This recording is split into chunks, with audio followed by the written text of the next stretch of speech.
Oh, there we go. Yeah, now you can hear me as well. Yes, we can. Hello. So we're gonna Hi. segue into having some. Thank you for being here today and attending the webinar and giving us some insight. So we are joined by Lizette Grajales. She's a Stanford University, the MSPA class of 2024. Lizette is a second-year student in the Stanford School of Medicine, Master of Science in Physician Assistant Studies program. She's originally from Philadelphia and obtained her undergraduate degree in biological basis of behavior from the University of Pennsylvania. Her focus is to work towards improving access to health services in underserved communities. As a first-generation student and Colombian American, she's passionate about increasing diversity and representation within health professions. So again, thanks for being here, and we're just looking forward to getting some of your insight as a student at Stanford. Yes, of course, happy to be here. So don't forget, guys, go ahead and you can keep adding your questions in the chat. So one question that we had earlier and wanted to pose it to you, was, so Stanford is, oh no, sorry, Mario's here. Let me backtrack. I want to introduce you as well. We got you guys all together. What's up, Luis? Hi, sorry, getting distracted. So we're joined by Mario as well. I'm going to introduce you. My name, second year physician assistant student at the Betty Irene School of Nursing at UC Davis, completed his undergraduate degree in psychology at UCLA in 2018. He's the first generation Mexican American of the son of immigrants from the state of Sinaloa and Jalisco. He's passionate about helping underrepresented minority students interested in pursuing the PA profession and looking forward to answering all of our questions. Thank you so much for being here today. Appreciate it. And thanks for that banger intro. You're welcome. Yeah, I've got practice today. We're also joined by Elizabeth Loyola. She's a first-year PA student at St. John's University in Queens, New York, all the way across time zones joining us. Thank you so much for being here, especially on you guys' weekend. She received her bachelor's at St. John's as well, where she majored in biology and minored in Spanish. Throughout undergrad, she worked as a pharmacy tech, emergency medical technician, EMT, medical scribe, and medical assistant. She volunteered at New York Presbyterian Queens, where she shadowed a senior PA and led many leadership positions as a president of the Latin American Student Organization and president of the Biology Students Organization, as well as secretary, coordinator, and so much more. She's excited to answer our questions today and anything surrounding becoming a PA. You've had a wealth of volunteering experience, so I'm sure the attendees will have questions for you as well. Thank you guys all for being here. So I'll have the attendees just go off and rattle questions, or if you would like to start us off with anything now, and we'll get started. The first one that we had was geared towards, is that a question for you, but please, everyone in your time, hit us with your own opinion. At Stanford, it's kind of unique in that the medical students and the PA students are learning or doing classes together. And we were speaking to Dr. Jameson about how that fits into the Stanford healthcare model and what that looks like in clinic and at Stanford hospitals. So wanting to get your opinion and experience on that. Yeah, I actually really love that we get to do courses simultaneously with the MD students. And also, I apologize if there's any background noise. I'm in a cafe right now.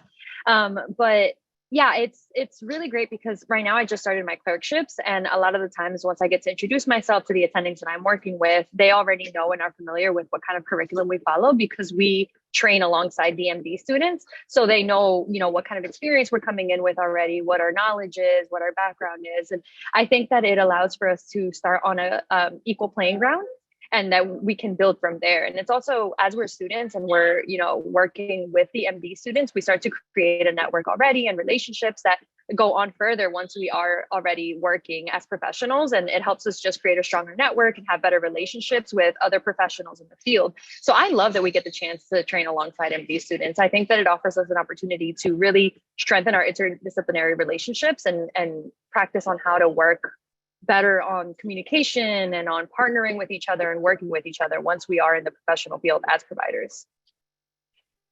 Yeah, I think that's excellent. We've had a few conversations today where PAs or Dr. James are laughing about how they have to re-explain what a PA is fairly frequently, that you don't know that it exists until you're working with one. That's one of the special things about your guys' program, that it's integrated into the education. that the exposure and the interdisciplinary. So yeah, that's excellent. And actually, we are also joined by Omar Nunez, which I'll go and introduce you now, and you can give your opinion on the questions, given that you're a Stanford student. Omar Manuel Nunez, sorry, there's a siren going by. First generation Mexican-American, born and raised in the San Fernando Valley, received his bachelor's degree from California State Northridge, where he also became a published organic chemist. He is currently a second-year PA student at Stanford University. His clinical background comes from emergency medicine. He was an EMT for over 2 years, and he's also an NHSC scholar, which Dr. Jameson mentioned before. So he intends to work in the primary care setting, but he also loves the idea of working in the ED. His experience as the son of an immigrant family drove him to diversify medicine and uplift underserved communities inside and outside of medicine. Lifestyle medicine is an area of interest that he plans on advancing in his practice as a future PA. His experience as a son of immigrant family, read that part.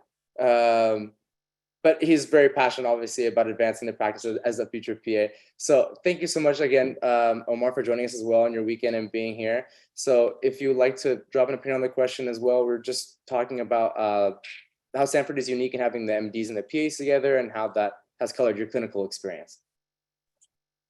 Yeah, so I think Lizette answered that question pretty well. Just to add on to that, there have been some MD students who have mentioned before that, had they known more about the PA profession, they might have maybe considered it even more. So they're just kind of like grateful at the same time that they're exposed to, what our training looks like, what our scope of practice is and whatnot. But yeah, that pretty much sums it up for me. Excellent, thank you. A question for all you guys, so feel free to take it in your turn. Earlier, we had some attendees asking about books or podcasts or resources to help, pre-PA students better prepare themselves. Everyone's, very consumed with the application process. What are some things that helped you most, in your pre-PA and during your application cycle?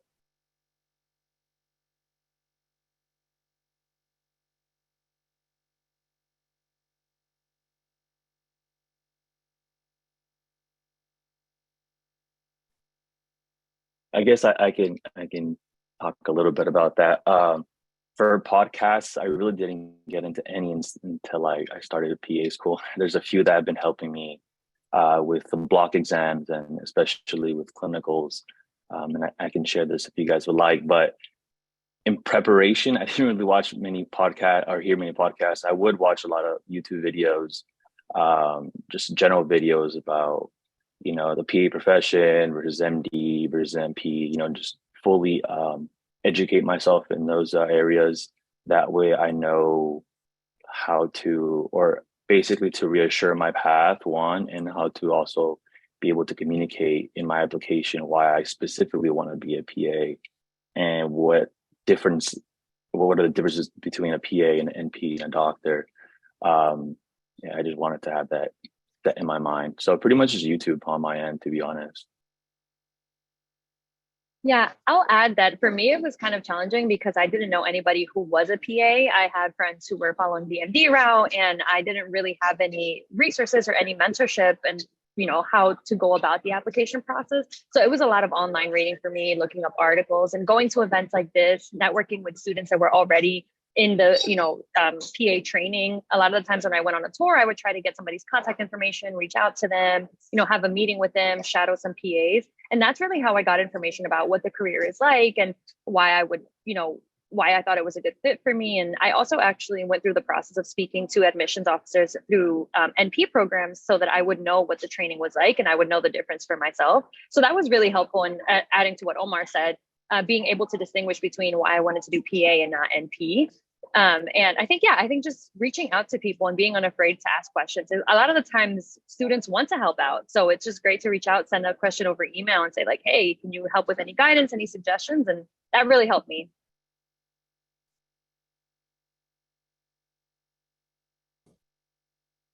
All right, I guess I'll add to this too, kind of like how Omar said. I think a few years back, YouTube was probably one of the biggest things. I really don't have any like everyone here. I don't know if everyone here has any family members in medicine, but I don't. I think the closest relative is like a nurse. And so not having anyone as a doctor, as a PA or as an NP was just like difficult. And YouTube was a huge resource for me, and watching channels like Stephanie V. And it was so inspirational that I went on to start my own channel. As you can find me on YouTube as a Mexican PA, where I showcase like my complete PA school application, and I talk about kind of like how Omar said, issues like comparing the PA versus MD profession, and just trying to be kind of a voice and face on that space, to help you guys, make the best decision. So YouTube, and then also what was really helpful, if you search up on Google, just like the PA forum, that has a lot of good resources on like questions that you might have about a specific program or school. It kind of gives you an idea of like the timing of interviews and things like that.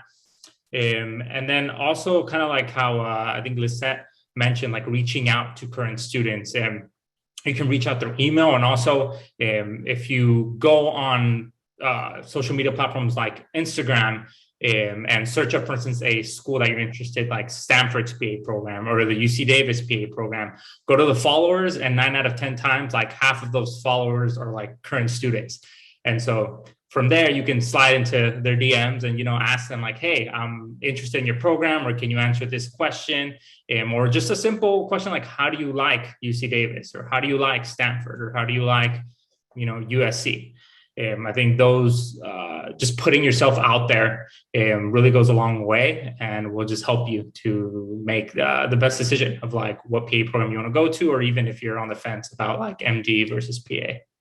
Just got to slide in those DMs. Slide in those DMs, people out there, closed mouths don't get fed. And Elizabeth, did you have any important resources for you as a pre-PA that helped you along the way? Or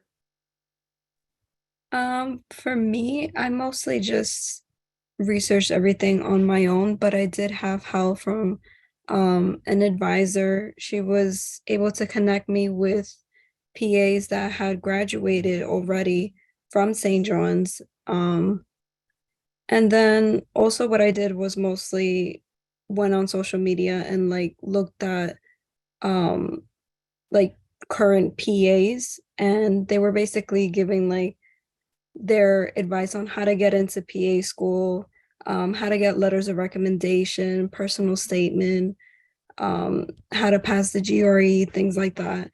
So a lot of it is just putting in the work and doing your own research and connecting with alumni. And yeah, that's mostly it. Yeah, it feels like the two common themes are that, a lot of pre-applicants don't have someone who's a PA close to them. So they didn't have any information to start, and, you have to do your legwork. But that's why it's so excellent to have all you guys here speaking to the attendees, because you're like fulfilling that role for us right now. So thank you again. Like to ask you guys, you could take it in your turn. I know this is kind of a heavy question, very loaded, but why PA for you guys? And also why the program that you're at now? Mario, you'd like to take it away? Okay, yeah, that kind of is a heavy question, but to answer, just because I literally just dropped a video yesterday on comparing PA versus MD, and so it should be on the front of my mind. I think there's quite a few things. When I was at UCLA, like I was gun ho pre-med and was like, I'm gonna become a doctor, and like there's nothing standing in my way. I don't think a lot of students, like as a child, you grow up and be like, I'm gonna be a PA. Like if you ask an 8-year-old, they're not gonna tell you that. Unless you have like a dad or something that's a PA. But that being said, while I was at UCLA, my junior year, my lung collapsed, and that was the first time that I interacted with a PA and was like treated by one. And I was just like so impressed by like his care, his ability to diagnose and treat me, and then sent me along to the proper follow-up.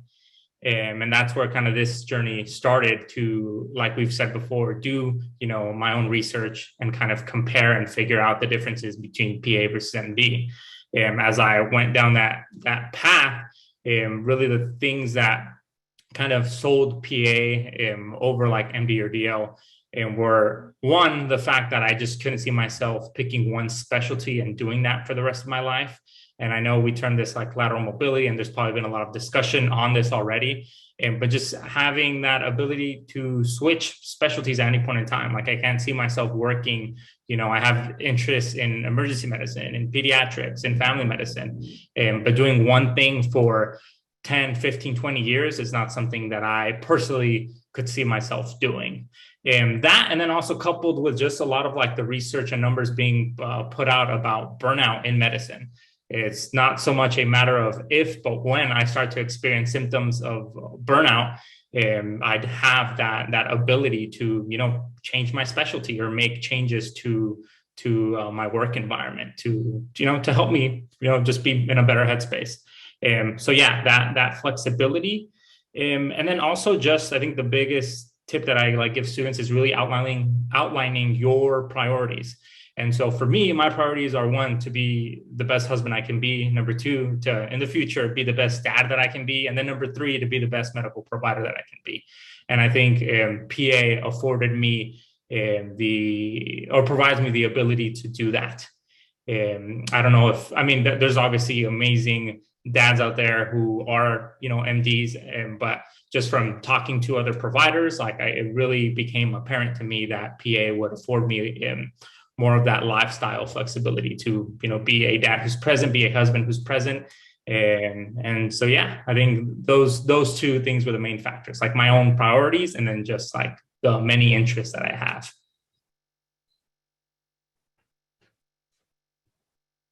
Yeah, no, I think that's, it hits it right on the head. And thank you for sharing that, although personal, with us. Does anybody have something else to add? What drew them to their specific program or to this profession? Oh, that was the second part of the question. I forgot. Yeah. Anyone. 8 schools. The first school I got into was Point Loma in San Diego. And that would have been, if I would have gone there, I would have been part of their initial cohort. And so kind of the main factor for me deciding between UC Davis and that program was the fact that UC Davis had their full accreditation status. And so that was what kind of, pushed me to that direction. So yeah, but really, I think doing your research, and the big thing is talking to current students to get a feel for the program, because one of the things that I tell students is the programs were like UC Davis Health, Stanford Medicine, their role is to sell their school to you. You go on their website and you're going to see sim labs and cadaver labs and that, just a galore of things that look amazing for our training. But I think that's their job, to sell the program to you. But ultimately, the best way to figure out if, a program is worth the cost, because these programs are not cheap. UC Davis is more than $150,000, is to ask current students, are you happy with your program? And I think that'll really provide you valuable information to make that decision.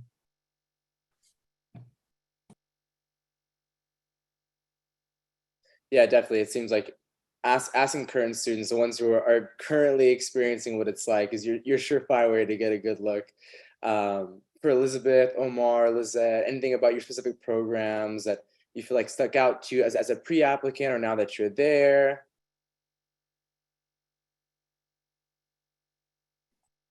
Yes, I'll go. So yeah, everything that Mario said, my thoughts are aligned with it. Any school in California is for the most part expensive. My options were basically, I was really trying to leave to the East Coast. Everything was East Coast, whether it was Philadelphia, New York, Boston. So I was really trying to leave. And then when I got to Stanford, I remembered how great California is, the weather and whatnot, right? So there was that aspect to it. The other aspect to it was I'm closer to family, closer to loved ones. The third aspect to it was the curriculum, for the most part. I was very intrigued by Stanford's pass-fail system, which I had never experienced before in my life, and I was more than okay with trialing.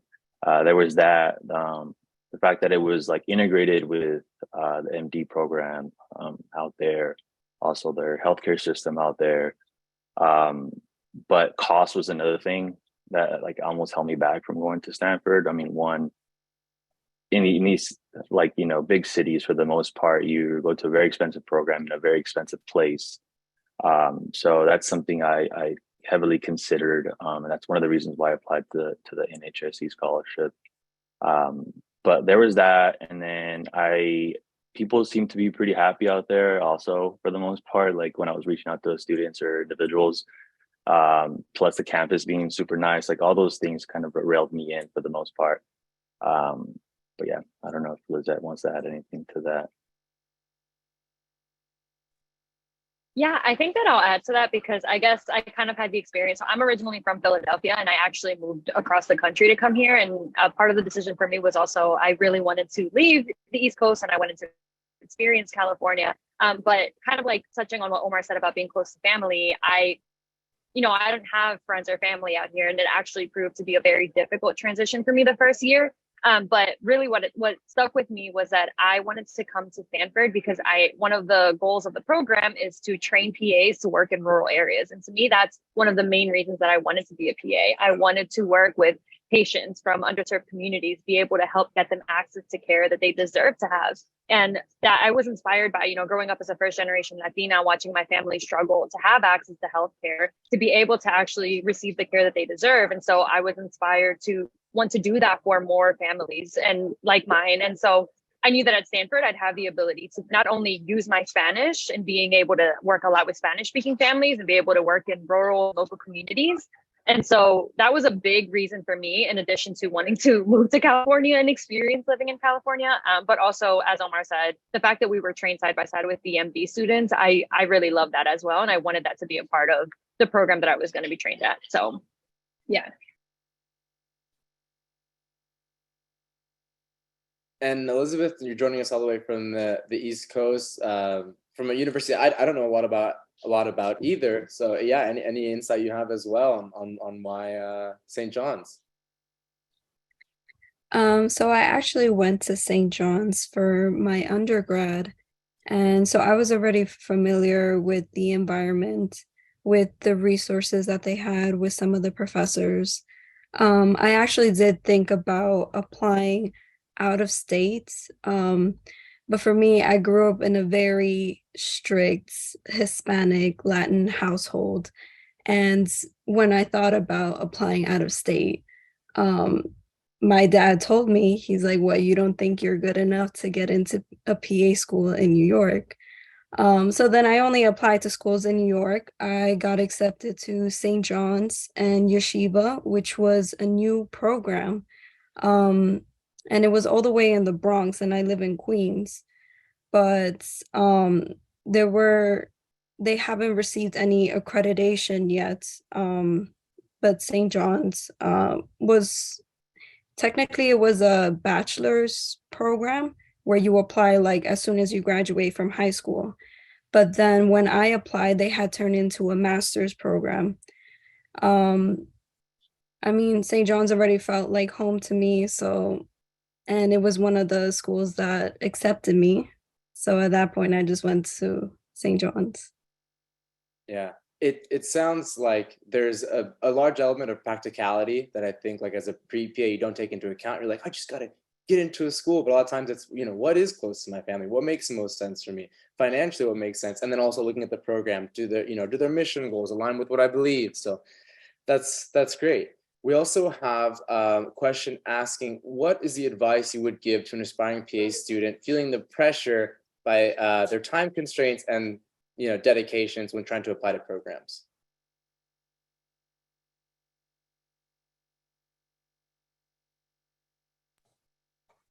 I guess I can answer this question. I think one of the big things, and I think this is a sentiment with every like pre-PA, pre-med student, you name it, like insert the healthcare field here.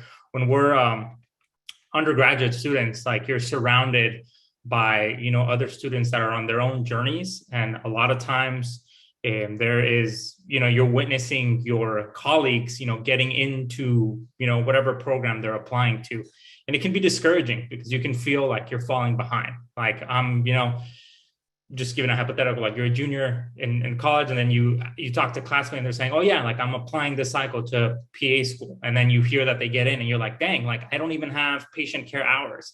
And that is definitely something that is discouraging. Like that's just a fact. But I think the big reminder and encouragement to students is that everyone's journey is different. Your journey is different and unique.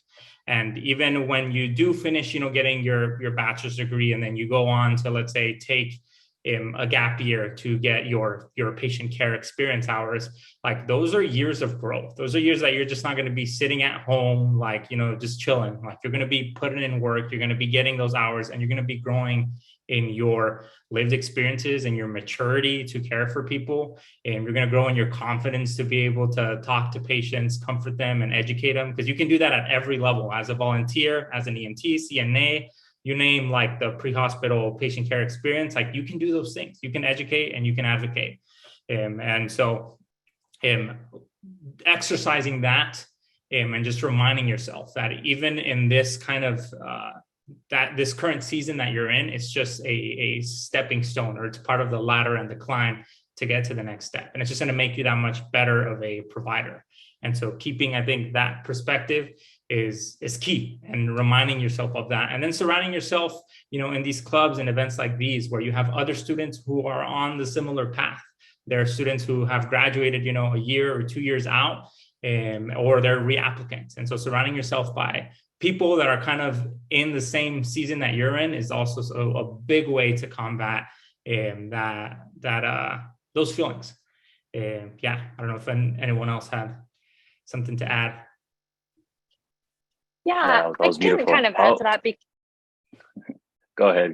Sorry. I was just going to say that I was on the MD route first, and it wasn't until my senior year of college that I decided that I wanted to pursue something else. And then I found the PA career. And so I had to take an expected 2 gap years. And I, at first, was really upset about it because a lot of my classmates were moving on, going to other graduate programs, doing things. And I was just not sure what was coming next for me. I had to finish taking certain requirement courses and trying to get patient hours and trying to find a job that would allow me to get patient hours. But I'm actually so grateful for those 2 years that I got off. I built so many life skills, and I built so many skills in learning how to work with patients one-on-one as a person who is just not giving their care, but just somebody who's helping or facilitating their care in some way. And I think those were really valuable years for me that I needed before I came into the PA profession and into the training, because it's a really intense training. It's kind of like getting an MD degree, but in many shorter years. And so it's intense right from the beginning. And I am so glad that I had time to,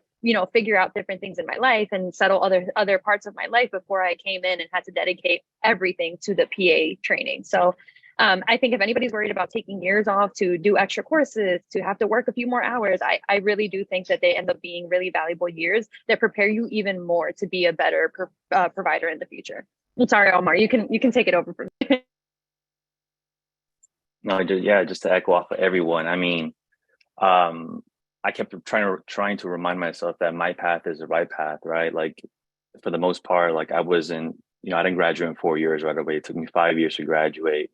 And, comparing myself to individuals who out of college, they went straight to, MD or DO program. Like it's pretty daunting, one can say. But I just had to remind myself that, my path is the right path, and allowing me to, take more time for myself to mature as a individual, as a man, as a son, like as a student, helped me like uplift and like make my trajectory like a lot, improve on my trajectory for the most part. But it's something that like I came to realize that had I not done that, had I not taken the extra year, had I not taken a gap year or 2 gap years, I wouldn't be where I am. And kind of like what Lizette was saying, I was pre-med up until when I graduated.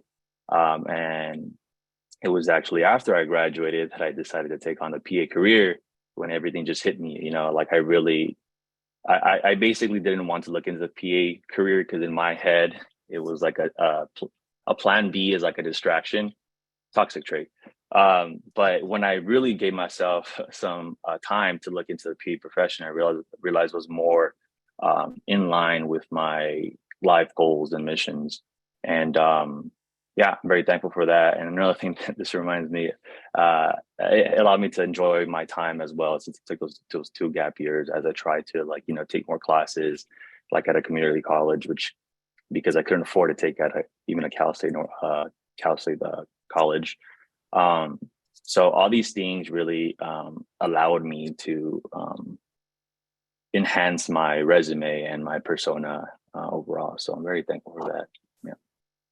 I also got to travel a lot more, so that was great too. And then before we move on to the next question, I also wanted to add that like the idea of a gap year, or the name gap year, I think is like a misnomer. It should be called a growth year, because that's exactly what's going to be happening. If you take time off, you're going to be taking classes. And even like in my instance, I graduated from like a big name university like UCLA. And after I graduated, I realized like I still needed anatomy, physiology, microbiology, like core prerequisite classes for a lot of these PA programs. And I didn't have, the finances or lived in Los Angeles to take those courses. And so I took them at my local community college at San Bernardino Valley. And yeah, like was able to like get A's in those courses, and they, helped me get in like all those 3 classes. I took them there at my local CC. And so even if you're coming from a huge 4-year university, like don't think that like the ship has sailed after you graduated for you to get like your prerequisites, or like schools are not going to look down on you, going to ACC and completing, your coursework. So yeah, just an encouragement.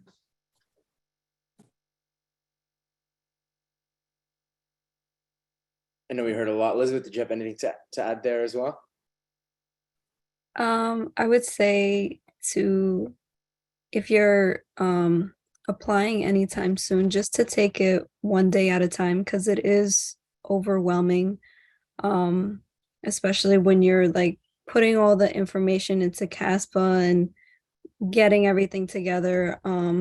Just take 5 minutes of your day just to research any offices around you where you can do shadowing, where you can do volunteering.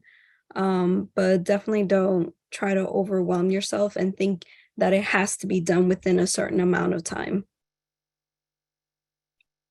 Yeah, I feels like, we hear this a lot. There's a common pitfall of thinking like, oh, your life will start when, or, waiting for the moment that you get an acceptance letter to feel good. But like all of you mentioned, there's growth that can be made right now, and all the steps you're taking right now, they are doing something for you. And there is, life keeps going, whether you're in PA school or before, and that's important. And one thing I was reminded of you all giving your answer, it's a quote, or actually just advice that was given to me, but the right decision is the one that you make.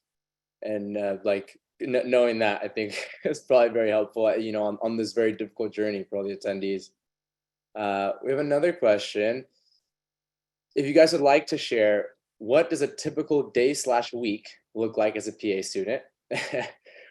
And what is your favorite part of being a PA student so far?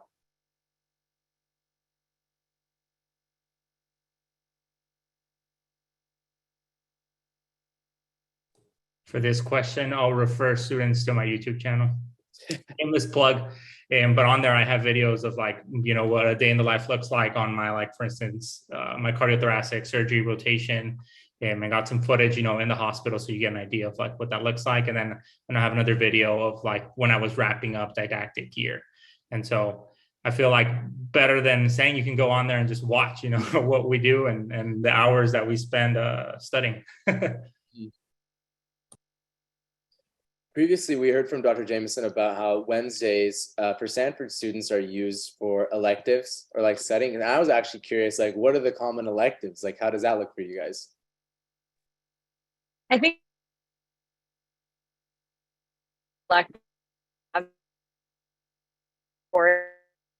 in the kitchen, and it's like a course around teach students, medical students or students in the health professions trainings, how to cook healthy meals and how to talk about having a healthy diet with their patients. And fun class because you actually get to cook a meal there with other classmates, and then we kind of do practice interviews with patients, talking about like how we would educate a patient on making certain changes in their diet little by little to help them improve their overall diet and eat healthier. So that's one of the fun electives that I took on Wednesdays. And after maybe 2 quarters, I started using my Wednesdays for meetings and for catching up on work and studying. So that was what I wanted to do. But yeah, a lot of students end up doing like electives on Wednesdays. But it's the best thing. I'm so glad that we get that like midweek break, because it helps you really, be able to catch up on things sometimes. Yeah, that sounds really neat. That's interesting. Omar, you were about to say something. Yeah. So it got cut off for Liz. I don't know if it got cut off for you guys too, but just to give you a little quick run on the beginning, it was this class that they offered, this physician offered, the School of Medicine offered. And it's this amazing physician who is also an amazing chef and is certified in everything. And she basically took us into like a state-of-the-art kitchen where she taught us how to basically cook healthy, and cook healthy, how to protein flip, how to add more plants instead of like meat. Which was amazing. And I think Lizette came on Netflix, right? So on that, yes, I don't know, she's frozen. So they actually, Netflix went in and they like recorded them, and I think believe Lizette and some of my. I did. Oh, okay, she did. That's so cool. But there's amazing amount of classes that are offered by the whole university, which is great because you can take out classes with business or AI in medicine, or also like virtual like surgery or hands-on. Like I took an ultrasound class for a whole quarter.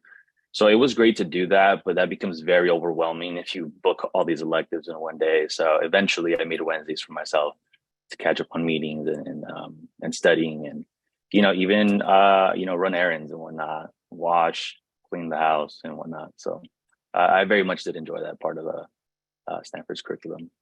Sounds like there's some balance that exists somehow. Elizabeth, for you, your favorite part about being a PA student, or how you find your weekly day balance?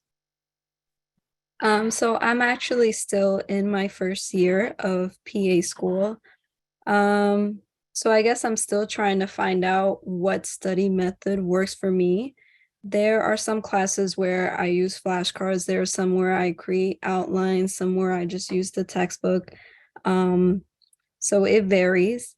And I would say that if you're still in undergrad or taking a gap year, definitely try to find out ways to relieve stress. Because for me, as soon as I wake up in the morning, before I go to sleep, when I come home, like I just study, and that's what I do like for the rest of the day. So try to find ways to take care of yourself physically and mentally. Yeah, to add on to that really quick. It also kind of goes back to where applying for PA school is very overwhelming.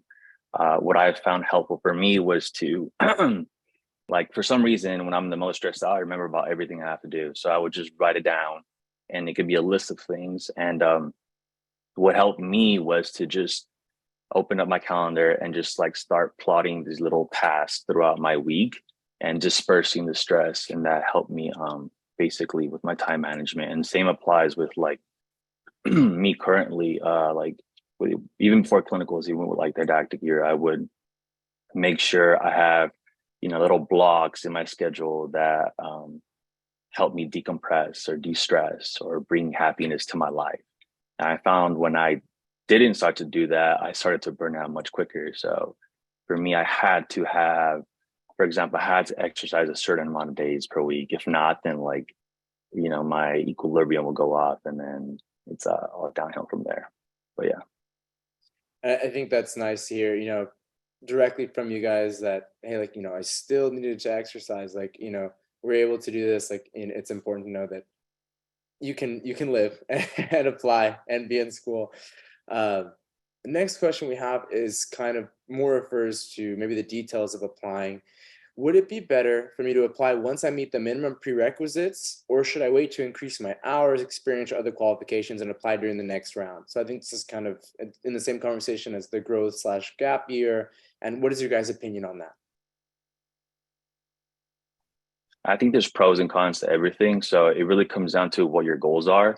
So if you're someone who just wants to go to school now and like graduate as soon as possible, start working, then by all means, apply with what with what you have. And obviously you would have to plan that accordingly, right, to see which schools you meet the requirement, versus if you wait a year, you probably don't really have to look at everyone's like prerequisites, because you probably know you fall into the same amount of hours, etc. But if you don't mind taking another, as Mario said, growth year, then you can just go ahead and build your resume, build your persona, and then go to a probably more favorable college, right? So if you really want to go somewhere, you probably have to put in a little bit more work. But if you want to just graduate and get out as soon as possible, then yeah, why not apply that current year? As long as you have the due diligence to like make sure you're not just rushing it, right? Because then it's also an expensive trial run. Although you do learn a lot, I see that like if you apply to PA school or anything in life, you don't get in, you don't lose anything, right? You always win experience. So there's that part of it. The only difference is that money's involved. So that's also another factor you should take into consideration.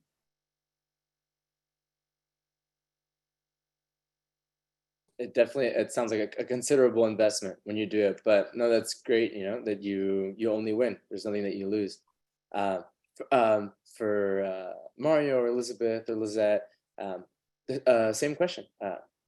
Just to kind of piggyback off of Omar, I think, like if you meet the minimum requirements, the first thing you want to do is for sure do your research, because unfortunately with PA programs across the country, there are like little differences in prerequisites, differences in hours. Like one school may want 1,000 hours, another school may want 2,000 hours. Some schools even like letters of rec. They want one letter of rec from a PA or MD that you work directly under. So it's not sufficient to get a letter from a doctor that you volunteered with or that you shadowed. So keeping that in mind, that the requirements vary differently between programs, and just doing your due diligence, like Omar said, to research each program and make sure that you've done your homework. Now, assuming you've done your homework and you do meet those minimum requirements, and even if you meet the minimum, you are competitive essentially, because you have met all of the required prerequisites. And so I think the only thing that I would add to Omar is just to also just keep in mind that every year that you're not applying, there's an opportunity cost. So you're essentially missing out on that year that you would be working as a PA in that salary. Not that like we're doing this for money, but it's just something to keep in mind. If you say like, oh, I'm not gonna apply till I max out everything, you're losing out on something there. But also, I think Omar did a really good job of just highlighting the fact that like if your goals are different, like if you want to get to a specific program in a specific area, then putting in that extra work. But ultimately applying when you're ready for your own given situation. And being ready means meeting those minimum requirements.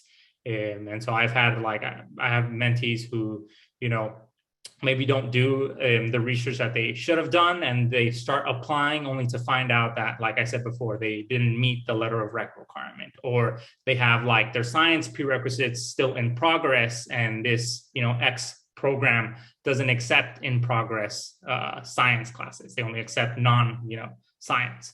And so yeah, just like do your research, do your due diligence to just make sure that you know what you're getting yourself into before you start, hashing out or giving these schools your money. Because yeah.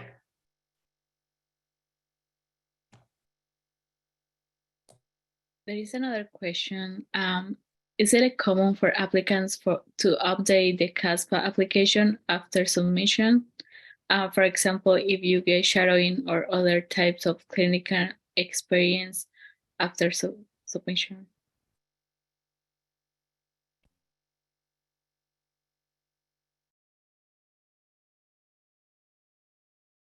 I can kind of speak on this because I did this. So when applying, essentially, you're going to submit your CASPA application. And then after you hit submit, everything that you wrote in there gets saved permanently. Like the schools are going to see that. and you do have an option through CASPA to go in there and make additions. And so you can theoretically add, like in my situation, I had obtained probably another few hundred hours working as an emergency room technician. And so I went in there and wrote that stuff.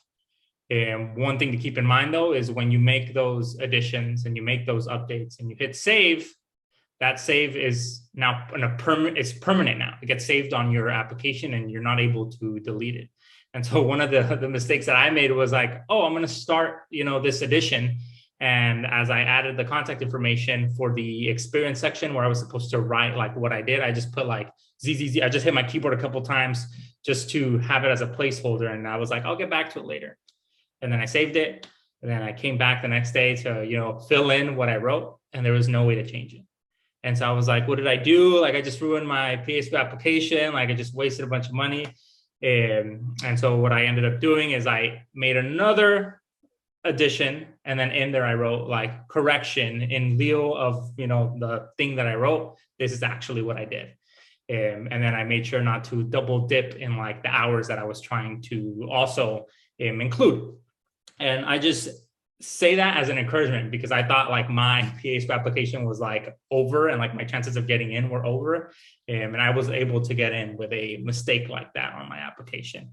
You want to try your best though to like make it as polished, as clean, no grammatical or spelling errors. Because again, as we know, it's competitive, and there's students out there who are going to have a clean and perfect application. And so you want to be that student.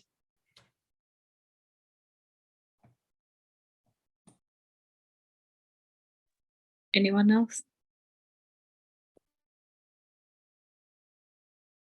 I think I only edited I'm sorry, my camera's off because my internet's a bit unstable right now, but I think I only edited my application to add additional extra courses that I took. Other than that, when I initially submitted my application, I had already completed all of my patient care hours, all of my other required hours, and all of the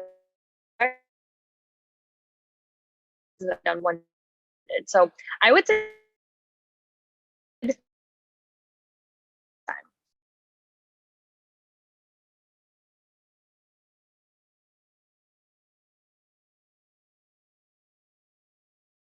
Sorry, Lizette. I think we're dealing with some of the connection issues a little bit there. When we get you back, we'll try to jump right off from where we left off there. If you can hear me. In the meantime, since we're talking about the applications and what you guys wrote specifically in there, there's a question if you guys would like to share, if you describe a little bit about what your personal statement prep looked like, how you attacked it, and how did you get in the right mindset, or what was your approach for the personal statement?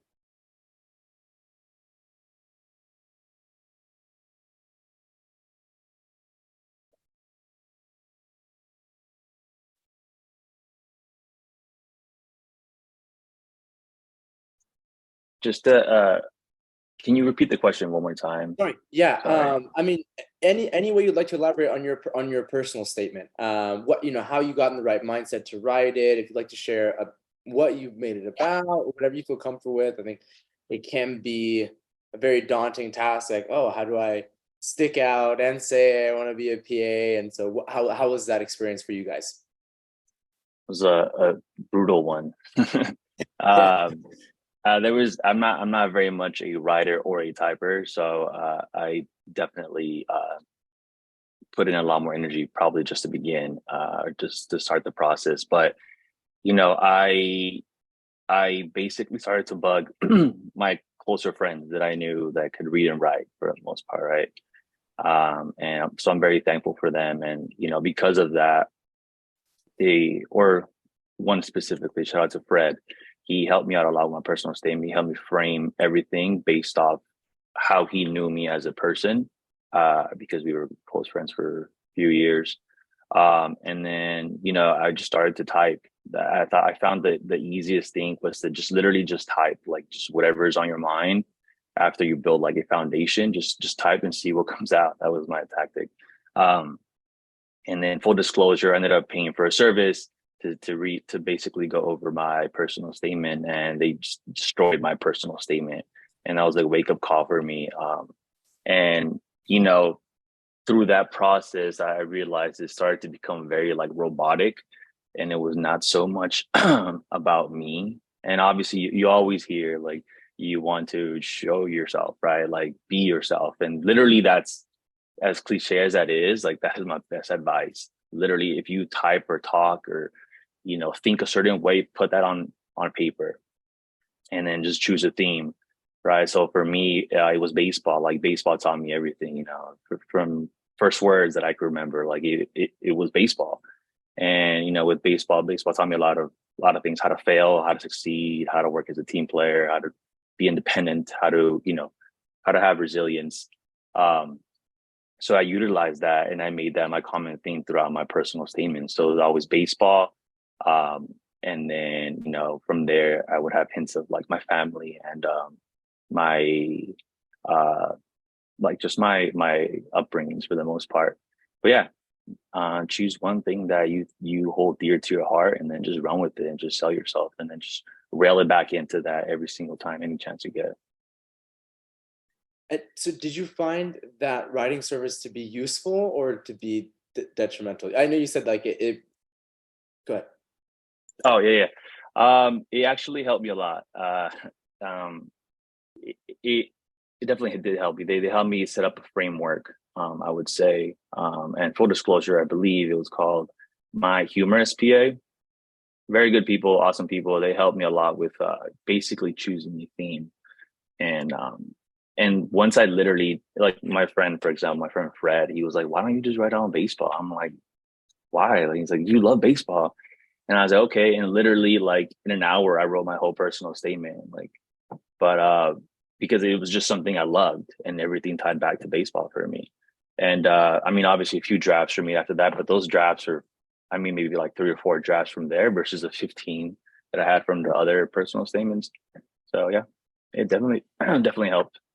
Yeah, that's interesting. I want to read your personal statement now about baseball. I'm intrigued. The same question for Mario and Elizabeth and Lizette. If we'll see if the connection is going.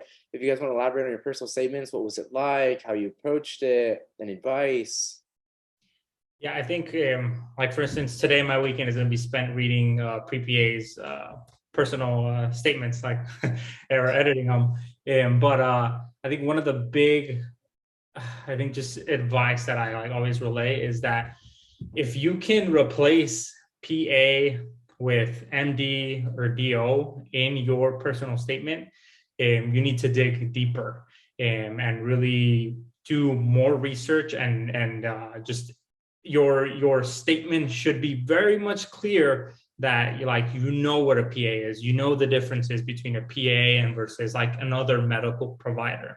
And because I've read some statements where like you could literally change that simple word and the statement would still work. It would still make sense. It would still like, there's a lot of like the buzzwords that students like to use, like being socioeconomically disadvantaged or being culturally sensitive, and just like it's not enough just to include the words that you think admissions committees want to read.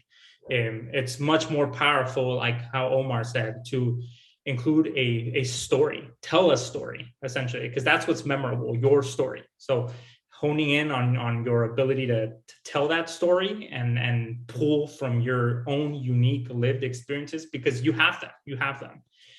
Especially if you're getting to this point to apply, like you've probably done volunteer work that's been meaningful to you. You've done, you've worked as an EMT or as a CNA or as a medical assistant. And so you've had encounters with patients. Dig deep, think about, 1 or 2 about, Senora Juanita and that encounter that you had with her and how that, impacted your life. And put that on paper, because that's going to be much more memorable than you just saying like, oh, I want to be a PA because it's less school and you can change specialties, and and just give a list of like the job description that you could find posted on Kaiser's website. I think the other thing, the way I approached it, I know the personal statement is asking you why PA, and so as you're writing, you want to filter every sentence, every word that you put down on that paper through that that prompt, and you want to make sure that you're answering your prompt. And even though the question why PA is super broad, from it, like you can pull other things. So for instance, in my personal statement, I opened it by answering or talking about my first interaction with a PA. I opened up with my story about my lung collapsing and kind of painted that picture of like how that initial encounter made me feel and made that PA made me feel cared for. And then that second paragraph, I talked about the role being reversed and me as an EMT caring and being a provider for someone else and having a taste of like that ability to care for someone, but also desiring more. And then my final paragraph was like reeling it in and really just pulling from all of the different things that I've done, and just showcasing that everything from being, you know, a first generation student and son of immigrants and seeing, you know, the encounters my parents had with the healthcare system as immigrants, and everything from that, you know, my childhood to like my experiences as an adult, you know, on an ambulance, and pulling all that and showcasing and saying like, hey, like every experience has prepared me, you know, to become a PA. And as a PA, I'm going to continue to do that. I'm going to continue to translate, you know, for, you know, people like my mom. I'm going to continue to advocate. I'm going to continue to care for others. And so I think even though the question is just why PA, from it, you can pull like, oh, your first encounter as a PA, your, you know, experience as a provider in whatever role you've had, and then how everything's prepared you for this moment to you know, develop and become the provider that you want to be. And yeah, and then if you're interested in reading my personal statement, you again, you can, in my what video was it? Oh, there's a video on my channel called My Complete CASP Application, and in it I read my personal statement, and so you can go on there and just hear me read it and talk about it. And so yeah.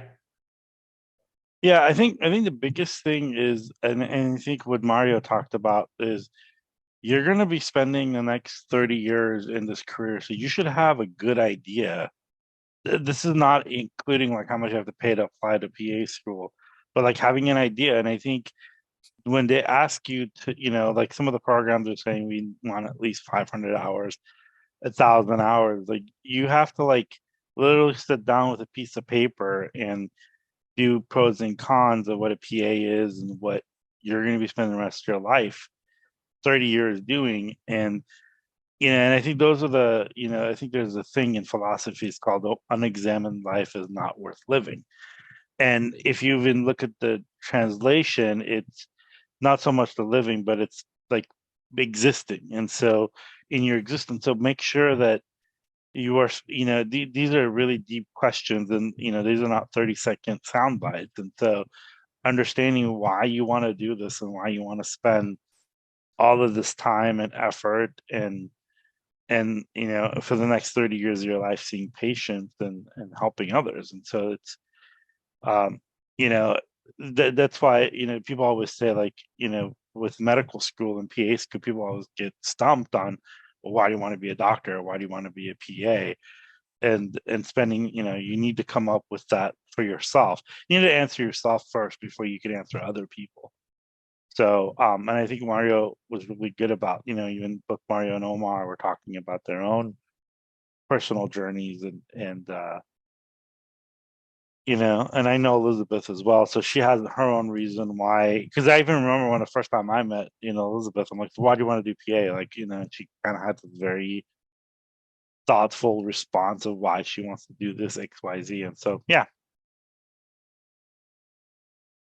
And an encouragement as well, your personal statement doesn't have to be like a New York Times piece or like a, I don't know, insert the writing award of the year. Like, you know, they're not expecting you to create this like amazing thing. You know, it just, the more important thing is to tell your story,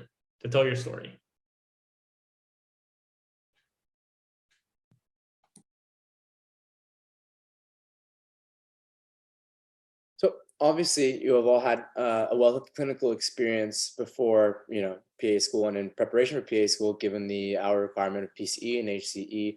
What clinical experiences would you recommend, given your own experience, for someone preparing for PA school?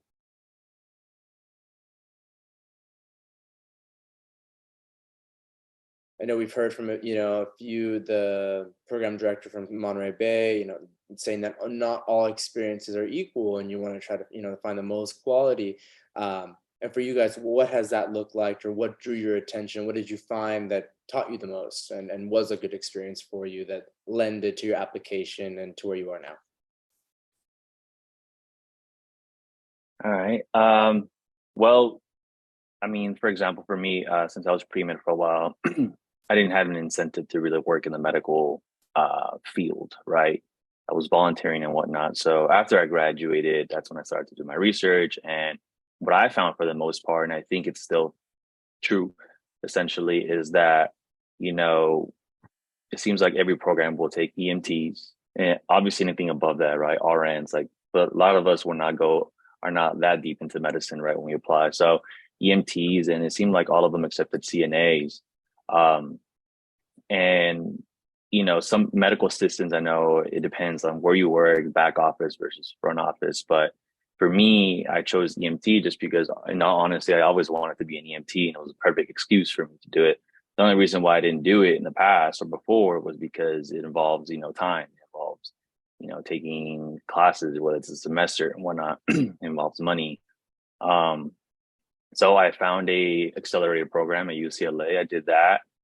It's more pricey, but it got the job done for me. It gave me good practice, gave me a good foundation, and also allowed me to work full time, earlier than like a semester later. And honestly, I loved it. I graduated with a bio degree, and I thought I knew everything until I became an EMT. And as soon as I became an EMT, everything literally started to make sense, like blood flow, diseases, like all that made sense to me after I had got my graduate degree, right? So for me, hands-on is very useful, and EMT provided that, and also provided me the exposure to a wide variety of professionals. I worked with obviously a lot of EMTs, some paramedics that provide advanced life support, some nurses that provide advanced life support. That's where I interacted with PAs in the ERs, with doctors in the ERs. So it exposed me to not only the limited scope of practice, one has as an EMT, but all the other limitations and advantages of different scopes of practice from different practitioners. So for me, I love being an EMT, and I would recommend it. I wouldn't recommend the pay. Obviously, it's horrible, but like many things in medicine, right? But it was very good exposure, and if you can, I would recommend it. Yeah, and I think that the thing of it too with clinical experience, like some people don't do well in the emergency setting, and and some other people can't be in a slow place in palliative care, and so the clinical experience is so much a reflection of who you are as a person, and also what you like. I mean, and so like EMT is easy. The nice thing about an EMT is that any community college in the state of California, and I'm pretty sure Nevada, Arizona, a couple other places, you could get an EMT. You get an EMT for pretty cheap. I mean, and I think some community colleges even offer it for free. And so it's an easy thing to get, and it's something easy that you could get. CNA took a little bit longer, but yeah, just finding what reflects you. You may like a slower pace of working in the clinic or other places. So there's a diversity, and I think it's not what's best; it's how reflects your own personality. Some people don't do well in emergency situations, so probably getting an EMT, working in the ER or an ambulance, probably. So it just depends, and I think and I think it's just a big reflection of who you are as a person and what your clinical settings are as well.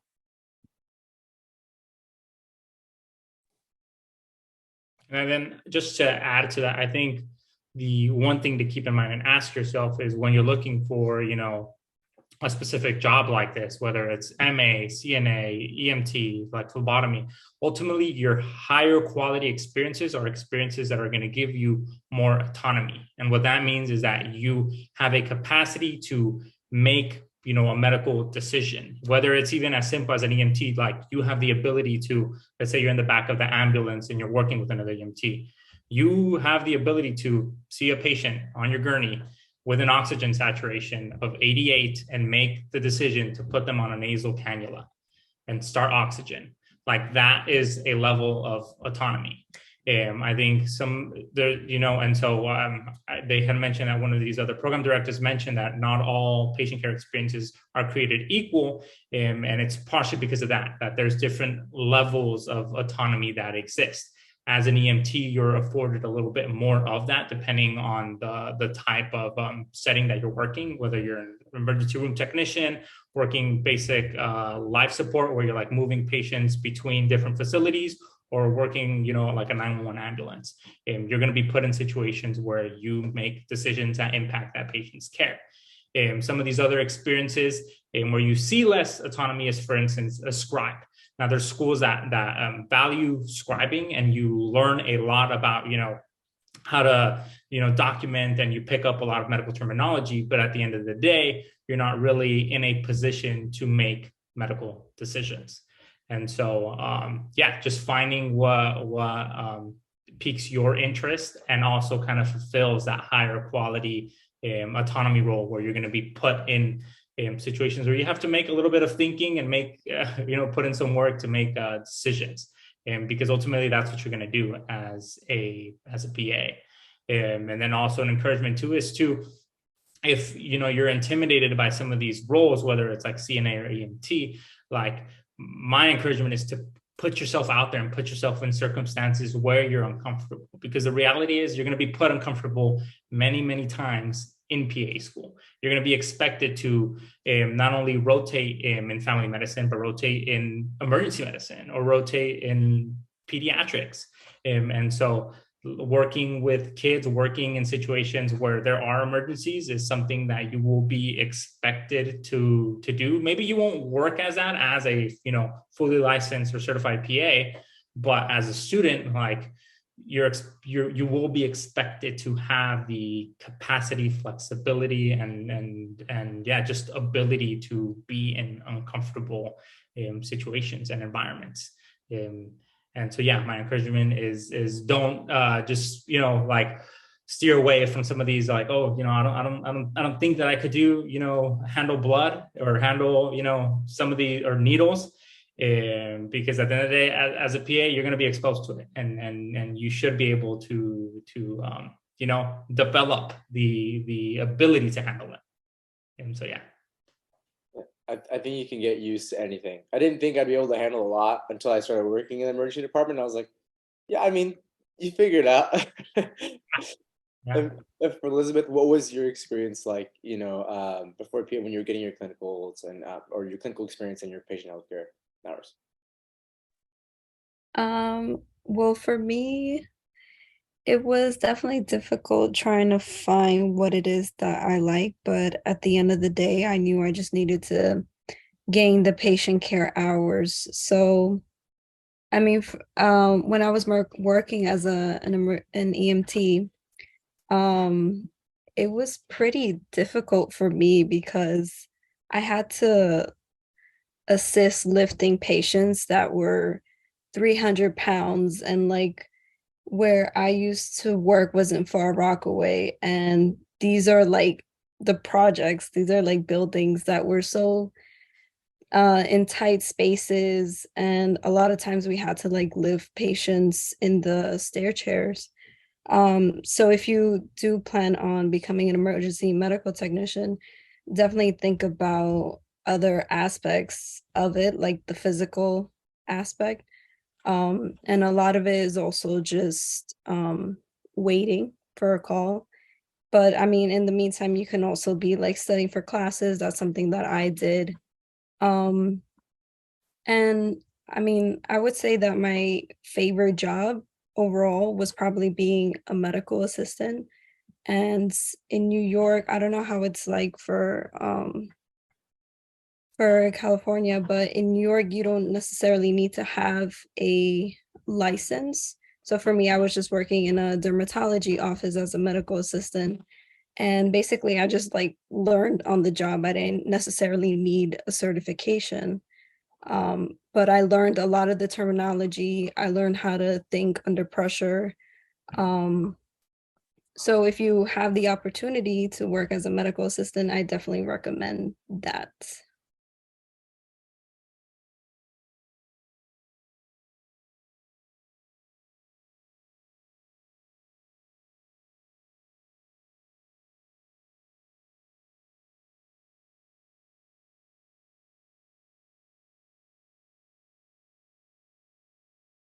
There are some, I think a lot of students can get sometimes intimidated, like, oh, well, I need research and I haven't been published. And Omar, it sounds like you had been published in your introduction.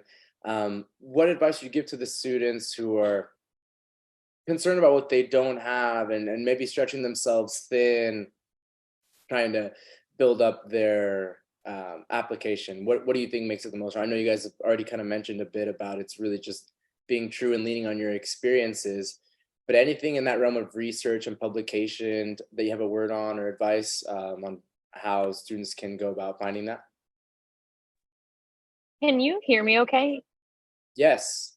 Okay, I'm here. I just wasn't sure if you could hear me.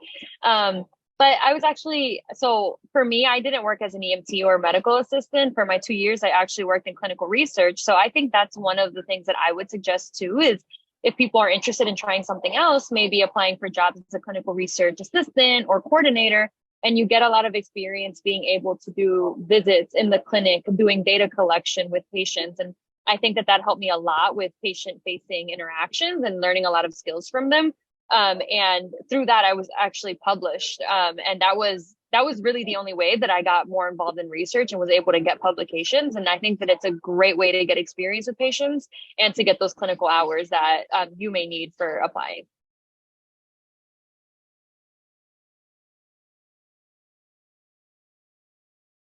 And I do believe through us, Pre-Med CC, we have a few links that we can put in the chat or have you guys looked at on the website, specifically about finding those opportunities. And speaking of, same theme and the pre-PAs and what we're looking for in building strong applications, what are you guys' biggest recommendations for finding shadowing opportunities? We've spoken today a lot about how it's become very difficult in hospitals. How did you guys go about doing that? Jose, before we dive into that question, I just want to add kind of to what Lisette said, and you really want to make sure for these like clinical research experiences, if that's what you're going to be using as your patient care experience, you want to make sure that that position allows you to have direct patient care contact.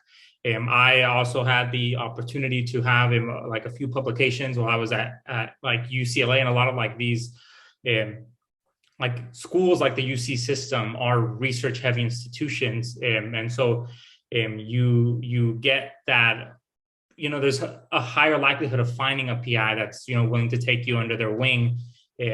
But you want to make sure that if you're going to be using it, that it is something kind of like how Lisette had, like where it was direct patient care contacts. Where even if you're, helping with data collection, it's directly with the patient in a room and not so much because there's positions out there where you're like, for like the research I did was mainly working with medical records. And so like behind the scenes type of things where there wasn't really any direct contact. And so that would count as healthcare hours, but not as patient care experience hours. And so I think the definition of that is important, and you can find in the definitions for different types of experiences on the CASPA, the CASPA FAQ applicant help page. They literally define everything for you.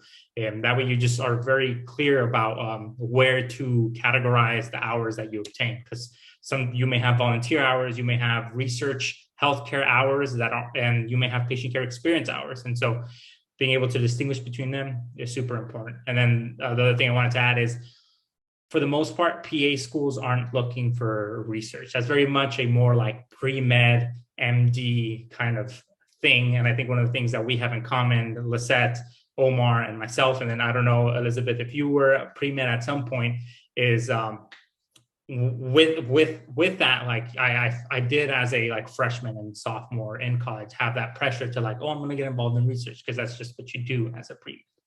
And so it ended up on my application, not so much as a like reflection of like me trying to make my PA school application as, you know, as best as possible, but more just I was already working towards this kind of goal.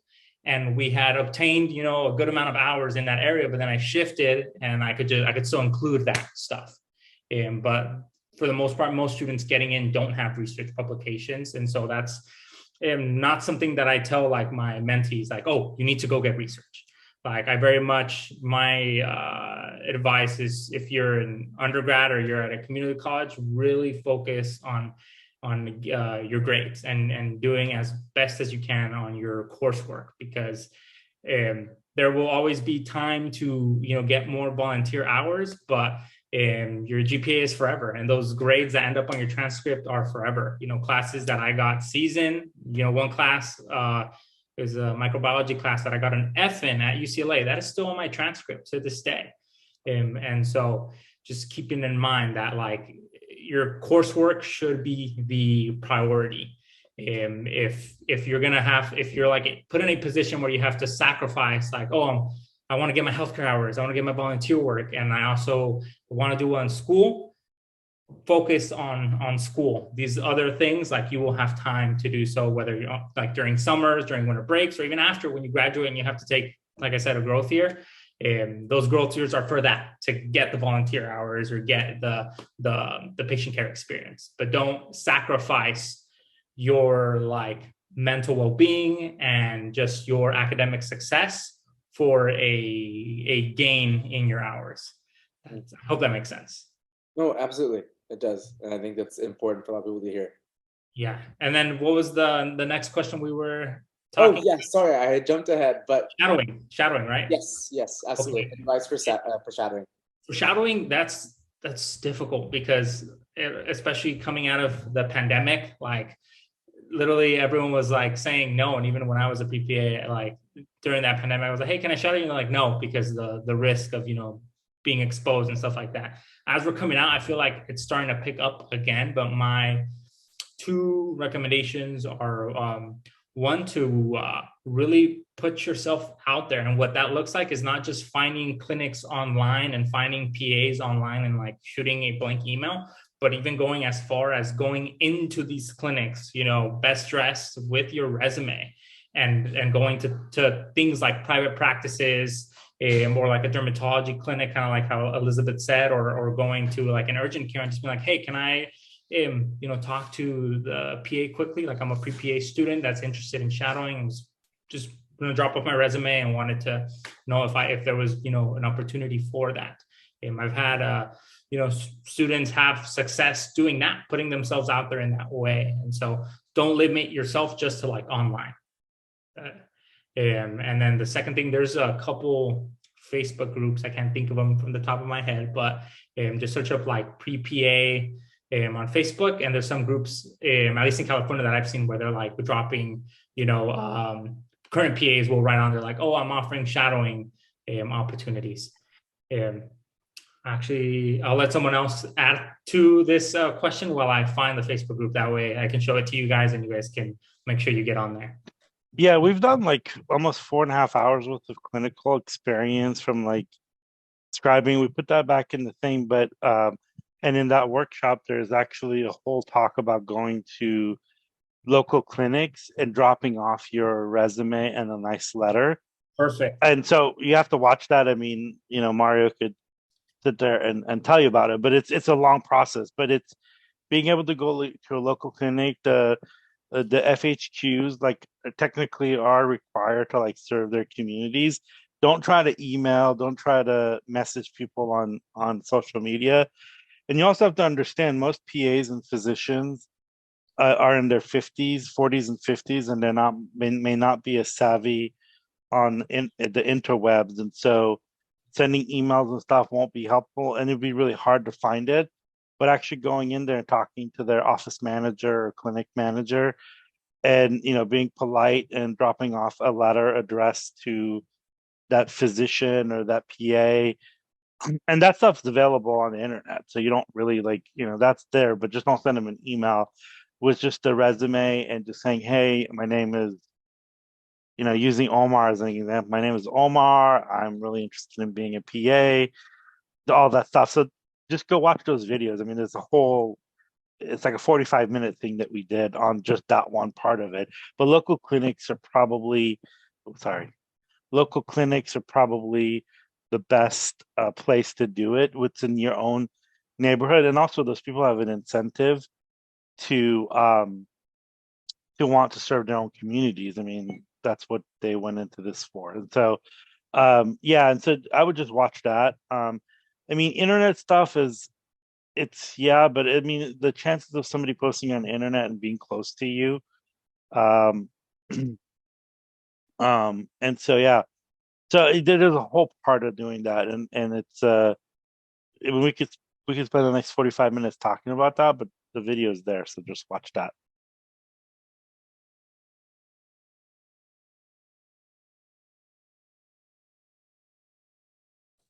And I think one of them, Elizabeth, even talked in one of them. I think first one, the second one. So yeah.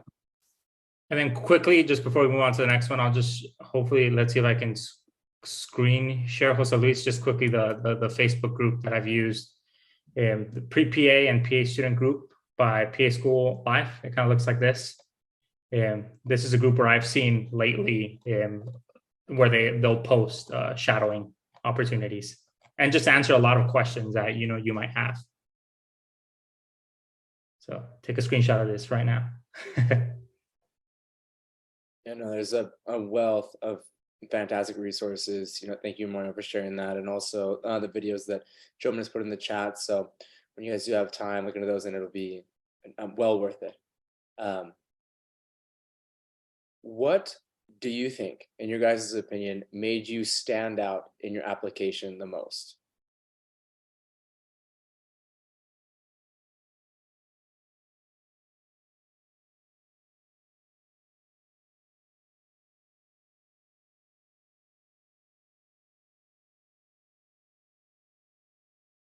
I don't think there's a easy answer to that one. I mean, unless someone does. For me, I just think it was a combination of things and how I attempted to tell my story, and also echo like the themes of my life and my growth and my successes and my failures, and acknowledging my failures and how those failures allowed me to become a better person. So I can't really say one thing personally, unless I don't know. I don't think so. Maybe I think honestly adding baseball to my entire resume was pretty cool, but I think it was just everything combined together. Well, I think that is like a more than satisfactory answer, in essence that you're like the whole holistic approach to your own application is what you felt made it the most strong, right? Is that you know exactly that was your greatest strength, which I think is the truth. Yeah, because I mean, I didn't have a 4.0. I didn't have anywhere near a 4.0. Like if I had a 4.0, maybe that would have been the thing that stood out the most. But there was other areas where I made up for everything that I didn't have. I made up in different areas for not having a 4.0, whether it was volunteering, my research, my interactions with patients, my experiences, not only as a being, but as a first generation Mexican American, my family's experiences and how those impacted me, things of that nature. I think really selling myself in a holistic manner allowed me to really, I guess, allow the people in the missions committee to really get to know me as a person. Yeah, it sounds like, another common, maybe not so much of a pitfall, but misunderstanding that a lot of the applicants and pre-PA students are having is, what is this that I need? Which is true, you need so much, but like Dr. Jameson was saying, like Dr. Forrest was saying, school wants to see who you are and if you are a good fit. And I feel like, the answers you guys had all fit that same narrative when it comes to, what made my application the strongest? Well, it was just being honest and delivering, the experience that I had and what I brought to the table, and who you guys are.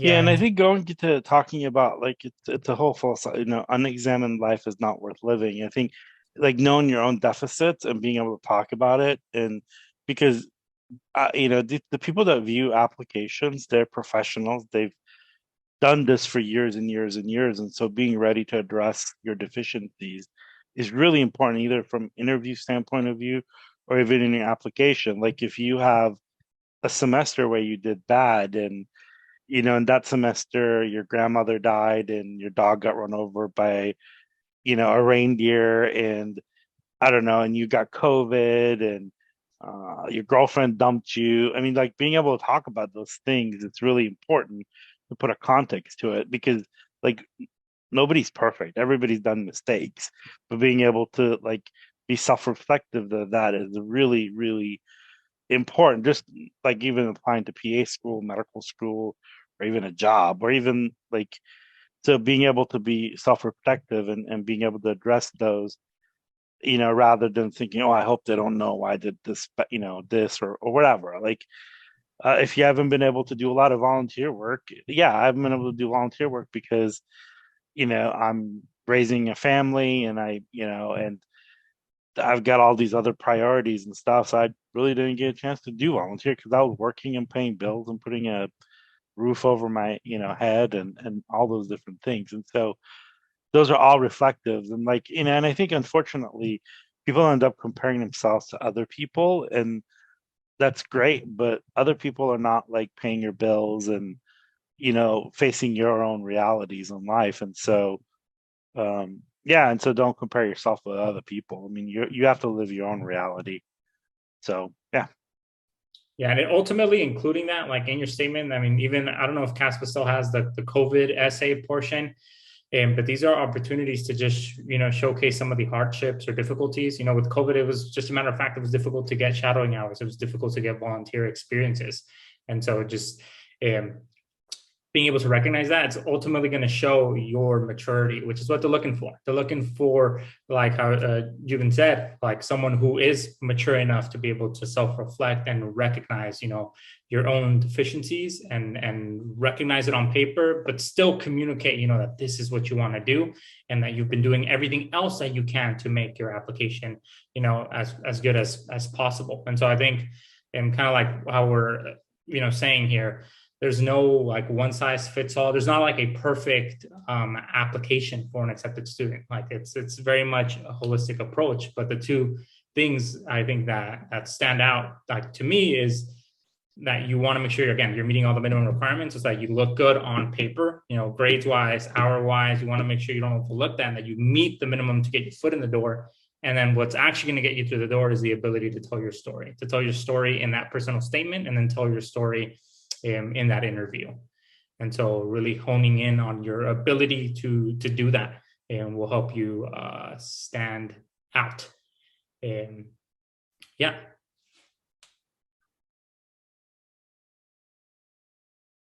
Because a few of you guys were, maybe started out as MD or considered MD route before landing on PA and figuring out that it was what you were passionate about. There's a question asking if you were open about being pre-med at some point with the PA programs that you were applying to.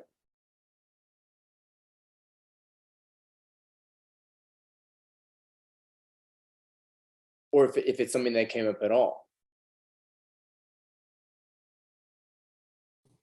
For me, it was something that just didn't come up at all.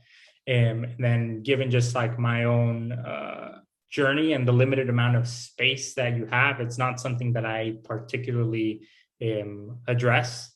And there are students, like I've seen personal statements where students are like, oh, I didn't get into medical school. And so PA is my backup. No, like red flag, like you're not going to get in. Like, for admissions committees, they're not looking for, students that are considering this as their backup. Like this is a plan A. And I know even for myself, like when I first started college, plan A was med school. And then I had, the lung collapse, and then plan A switched. But this is still plan A, to become a provider and care for people. And so, yeah. plan B would be like to continue, like I drop out of school and continue playing the drums with like the banda that I worked with. Yeah, but yeah. Omar, was there anything that you'd add? Yeah, I think this is like a whole commitment. It's like I don't know if you guys watch Shark Tank, but when they ask the people sign the pitch, they're like, "Oh, are you still full-time, part-time?" And they say yes. It's like, you mean that's why you're here. That's why your business is not where you want it. Same thing here. You have to put all your eggs essentially in this basket. I mean, obviously, like, I mean, I'll literally mean that, like, but you have to, as you should know you want to do this, and not be like constantly battling between if you want to be pre-med or, you know, pre-PA as you're applying, because then you're really not going to be all in the application, and that's going to limit the amount of potential that can go into your application. You need that energy, right? And like you can't have that thought draining, that energy that needs to be put into this application.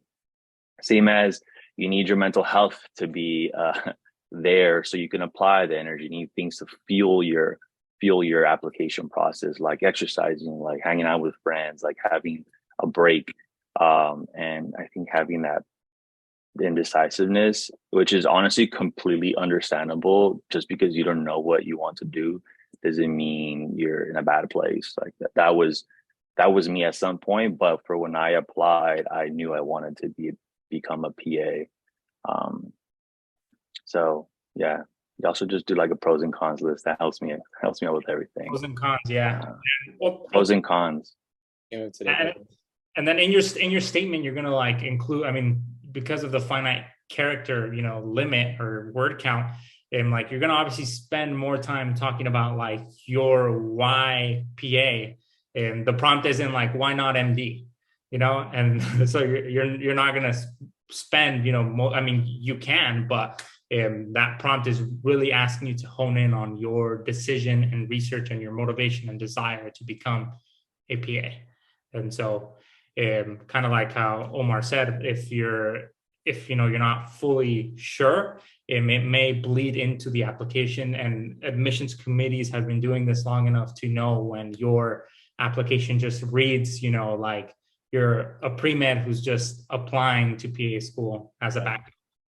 And so, yeah. Elizabeth, was there anything you'd add? So for me, I actually knew that I wanted to be a PA ever since I graduated high school. But yeah, I mean, I never thought twice about becoming an MD or an NP. But I would recommend, like, for anybody that's unsure, just to network. Like, networking is key, you know. Try to see what is it that you have to do to become a PA, and be sure about it, because you're going to be spending a lot of time trying to get these patient care hours, trying to, you know, you're devoting all your time into this. So network with alumni, network with people who are current PAs, and just research about the profession. 100%. And just to quickly add, also communicate. Yes, talk to providers, see how they feel, right? They've been in the business for 10 years plus years, see how they feel during that time frame. Second, imagine yourself 5 years from now in each path, and in which path will you be most happy. Now, try to separate pride, because pride is a big thing. Like when I realized I wanted to become a doctor just for the pride, I went into depression. I was like, wait, was it a pride thing the entire time? And yeah, and then like you hear, oh, you're the first doctor in the family. Oh, you have the capacity to, like, all these things fuel your pride, but is it something that you want to do? Like, and if you're indecisive between MD, DO, or like PA, so like write down what are the reasons why you feel indecisive, and then start to see how much value you actually like see in those individual characteristics, whether it's like time or like scope of practice.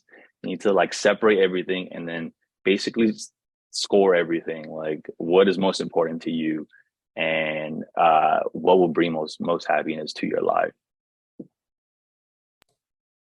Yeah, because at the end of the day, like as much as our, everyone here who's watching, all 30 of you and, all of us, like our desire is to help others, serve others. But, 10, 15 years from now, like this is still, a job, a career. And really, like Omar said, talking to others who have already gone down these roads and are, at the 10, 15-year mark of doing this, will just provide you insight into like job satisfaction, to burnout. I've met, medical doctors who have told me like, oh, I wish if I knew about PA, I would have done that. And I've met PAs, I've, seen interviews on YouTube of PAs who went on to go and get their MD. And so like very much just keeping that perspective that the grass is always greener on the other side. Like there's been moments when I'm on my clinical rotations where I'm like, dang, like I, maybe there's that like sentiment, I wish I would have gone the MD route to maybe have more of that pathophysiology of the understanding of what's going on here. But then other times and more times I've experienced the satisfaction and joy of knowing that I'm going to get to be a PA. And that's exactly like where I'm supposed to be.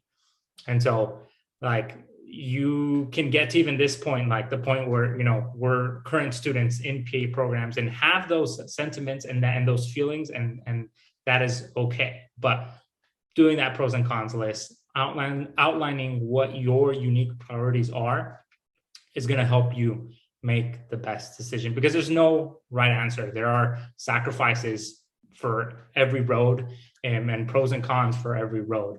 And it's essentially choosing what's best for you and for what you want your future to look like. Well said. So we are right about past the 3:30 when you guys said you would say for. I just want to thank you all so much for being here, for being on your your weekend off, spending time talking to attendees and answering questions. Cannot appreciate your time enough. Thank you. And then before you guys all log off, go follow Omar's Instagram, the.pa.drino, which essentially just sounds like, no, El Padrino, el.pa.drino, El Padrino. Go follow him. You can also email him, and then go follow me as well. I'm the Mexican PA on Instagram and on YouTube. And Elizabeth, I'm not sure if you have any social media where our students can follow you, but I'm gonna. Shameless. Put it in the chat. Thanks, Mario. Yes, for sure. Check out Mario's channel. Very informative, amazing individual. He's a beast. Mario, can you put your IG stuff in there too? Yeah, please. Thank you.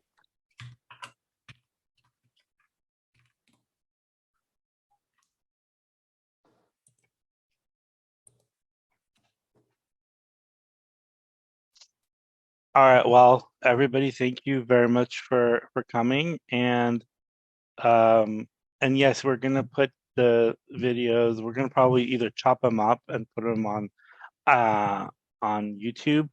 That's up to our media team that does all the stuff, which I have no idea how to do that stuff, but it's going to be up there. I just don't know how it's going to be. And it's just our YouTube page is right on our homepage. So, but it's just Pre-Med CC. So thank you again, Elizabeth. It was great seeing you. Omar and Mario and Lizette, she had technical difficulties with the interwebs. And thanks everyone for joining us. And have a great weekend. Thank you, everybody. Take care. Likewise. Thank you. Animo plebes. All righty. Stay out of trouble.